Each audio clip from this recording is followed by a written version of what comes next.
Le Grand Matin Sud Radio, 7h-10h, Maxime Liédot.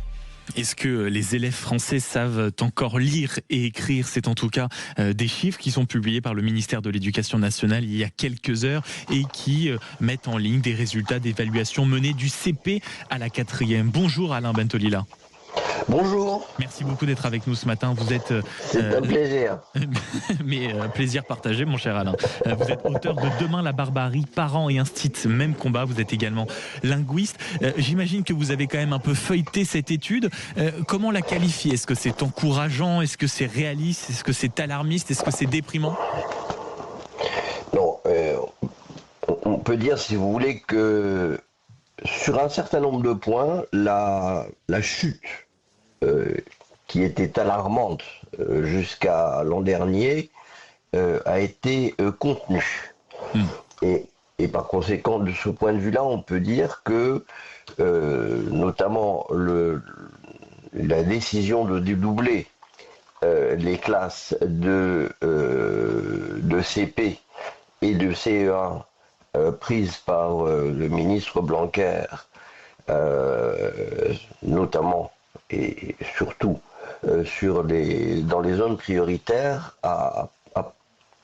sans nul doute, était pour quelque chose. Oui, je pense que oui. Quand on la regarde de près, ça dépend des cas. Ça dépend des cas, ça dépend des académies. Oui. Certaines académies montrent des progrès qui sont tout à fait intéressants et encourageants, d'autres moins.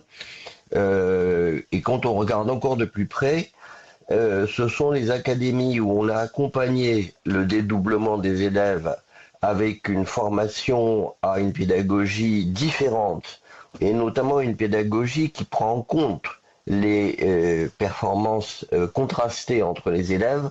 C'est dans ces académies-là que ça a marché. Ça veut dire quoi? Ça veut dire que c'était formidable, c'était une bonne idée, c'était courageux de dédoubler. D'avoir un enseignement un peu plus sur mesure, un peu plus attentif aux élèves. Voilà, mais il fallait accompagner les maîtres pour leur apprendre à enseigner différemment. Oui. Parce qu'on sait enseigner de la même façon à 12 que l'on enseignait à 24 ou à 25 ne change pas grand-chose. Mais donc ça veut dire, Alain Bentolila, que le problème à la racine, c'était la méthode, c'était le type d'enseignement qu'on pouvait délivrer? À la racine, c'était la formation des maîtres. Et ça reste la formation des maîtres. C'est-à-dire que pour vous, les enseignants ne sont pas suffisamment formés? Non, on ne peut pas dire, si vous voulez, surtout depuis quelques années, la formation des enseignants est partie à veau de l'eau, et ça n'est pas les changements qui vont être qui sont apportés cette année qui vont y changer grand-chose. D'abord, il y a de moins en moins de jeunes, de mes étudiants par exemple, de linguistique, pourtant est une filière qui est très formatrice pour des enseignants, notamment les enseignants du primaire. Il est clair, si vous voulez, que ces étudiants n'ont pas envie d'aller faire la classe. Oui, faire la classe. Vous êtes notamment, Alain Bentolila, membre du groupe de travail pour reconquérir l'écrit. C'était une initiative lancée par François Bayrou.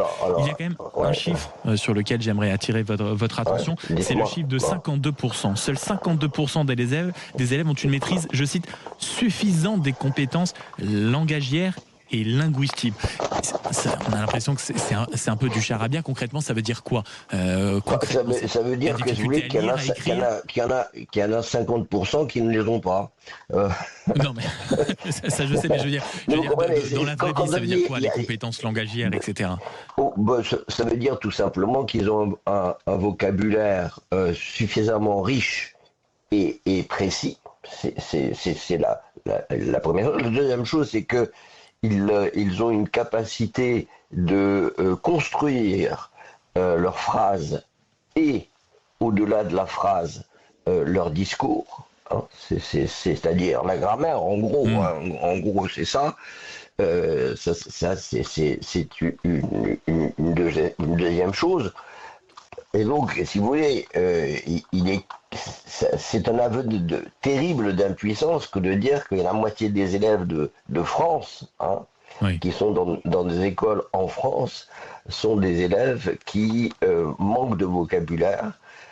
Mais ça, on le savait, sauf qu'il n'y a pas véritablement d'effort pédagogique fort sur la question. Et d'autre part, la grammaire est la grande oubliée des programmes. Et sans grammaire, eh bien, on ne peut pas articuler sa pensée pour quelqu'un d'autre. Et donc on appauvrit le langage et la pensée. Merci beaucoup Alain Bentolila d'avoir été avec nous ce matin, linguiste, auteur et membre du groupe de travail pour reconquérir l'écrit. Il est 7h49 sur Sud Radio.